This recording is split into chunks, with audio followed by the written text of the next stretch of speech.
This lady looks like a stunt puppet from Fraggle Rock. Ugh. So impeachment happened. Of course it would. Like I said it would. Like most sane people would say this would happen. But lying in the depths of all this impeachment crap that's been going on, what I find funny now is that the Democrats are finally talking about the freaking Constitution like they like it, want it. It just blows my mind. Look at the story from the Washington Wall Street Journal here. Democrats rediscover the Constitution. The impeachment effort has Pelosi and even leftist law professors touting the founding fathers' intent. Yup. What I find funny here is that for many, many years, they called the racist, sexist, homophobes of the founding fathers. They're oh my God. You can't listen to anything they said. They were slave owners. Some of them were. Some of them weren't. We can't listen to... Oh, but wait.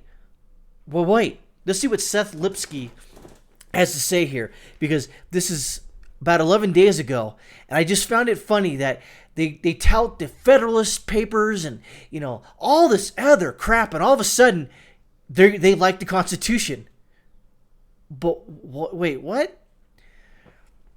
One satisfying feature of impeachment drama is the outbreak among Democrats of enthusiasm for the Constitution.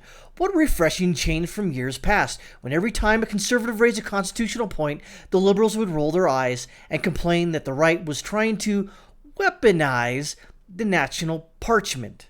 The left seemed to detest the Constitution and the white male nationalists who wrote it. This attitude came to the head in 2011 when the Republicans won control of the House and decided to open the 112th Congress by reading the Constitution aloud on the floor. What a fracas broke out. The New York Times called it a ghastly waste of time. Ezra Klein, now an editor of the Large of the Vox, said on TV that the parchment is confusing because it was written more than 100 years ago. Right, because we don't understand English, Ezra, you douchebag. It was ironic. Liberals, after all, had won some of their greatest causes by wielding the Constitution and its Bill of Rights. School desegregation, free speech, restrictions on public prayer, the right to abortion. These were among the liberal causes won by wrestling on the bedrock of the American Constitution. But wait, it gets better. Never mind all that. Salon headline piece. Oh, God. Let's stop pretending the Constitution is sacred. And illustrated it with a photo of the protest sign, I believe in the Constitution, I'm a right-wing extremist. The Daily Cause later called the reading the most boring circus ever. What a difference a decade makes. Today, you can't open your browser without seeing Speaker Nancy Pelosi and her Camarilla Kneveling. Why write that? About the Constitution. The first thing the House Judiciary Committee did was trot out 4 law professors to talk about not only the Constitution, but wait for it, the Founding Fathers' original intent. Yeah, it was 3 biased, liberal, far leftist douchebags who had an axe to grind with the president, and one guy who had an axe to grind with the president, but took a sort of nuanced approach to the impeachment debacle that's essentially happening now. Then Mrs. Pelosi marched up to the podium and instructed the Democratic caucus to go ahead and impeach President Trump. Quoting now, when crafting the Constitution, she said, the founders feared the return of the monarchy of America and having just fought a war of independence. They specifically feared the prospect of King President corrupted by foreign influence. Madison, she said, feared that a president might betray his trust to foreign powers. Okay, which president did that? I mean, Obama did. But, hey, who knows? She hauled in that old rascal Governor Morris, the constitutional wordsmith. Morris feared, she said, the president might be bribed to betray his trust, and emphasized that the people are the king. She inadvertently likened Mr. Trump to George Washington, who is also accused of kingly airs. Interesting.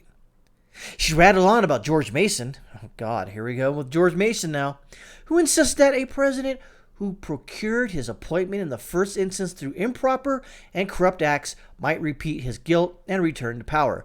Okay, but what did he do? What? I still don't know. I read those articles of impeachment. What crime did he commit?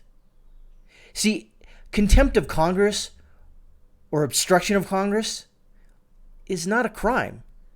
You see, unlike Nancy Pelosi, I know something, one or two things about the Constitution.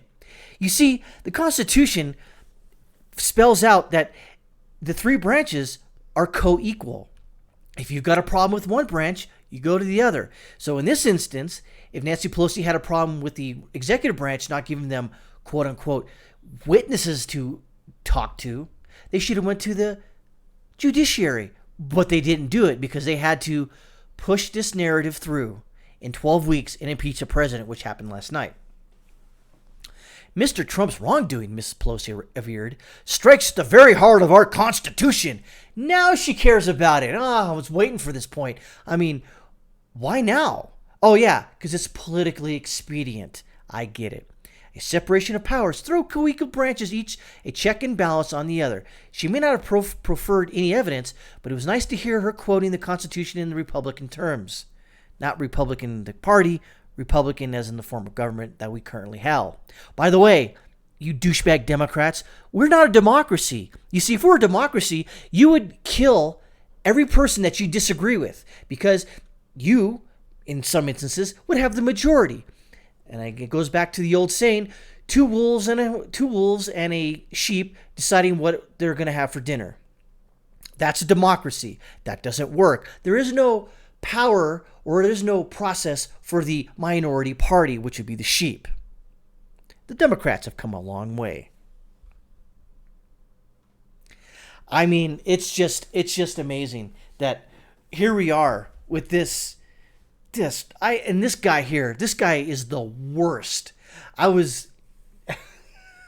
not going to say the joke, but it involved a wrench. And I think my dad, he laughed at it. He's like, yeah, but you can't do that. I'm like, I know, you can't do that. But, the wrench would be interesting. But anyways, like I said, this is just, you see, this stunt puppet here doesn't care about the Constitution. Well, she cares about it now that it holds some sort of political relevance. But in reality, she doesn't give a crap about it. And it's just easy for me to just rag on her by her looks.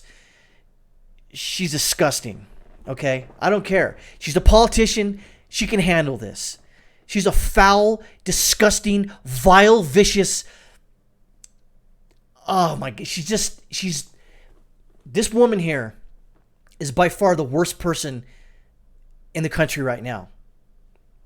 Now, she's being led down this primrose path, if you will, by the far left. Now, she's not really far left, per se.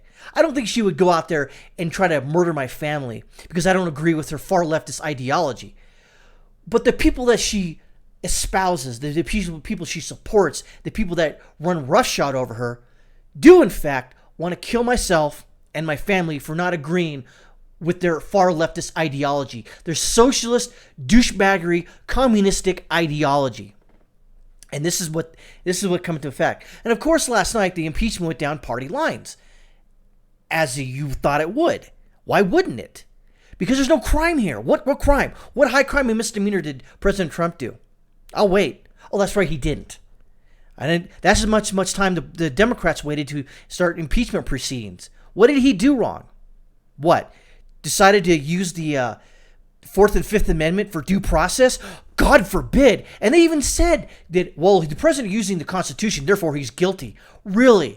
Really? That's the same thing that some police officers say, oh, you don't want to talk to me? You must be guilty. You go, I don't want to talk to you, as per the Fifth Amendment, because I might incriminate myself. Oh, you must be guilty. Really? Invoking the Fifth Amendment? That's guilt? Really?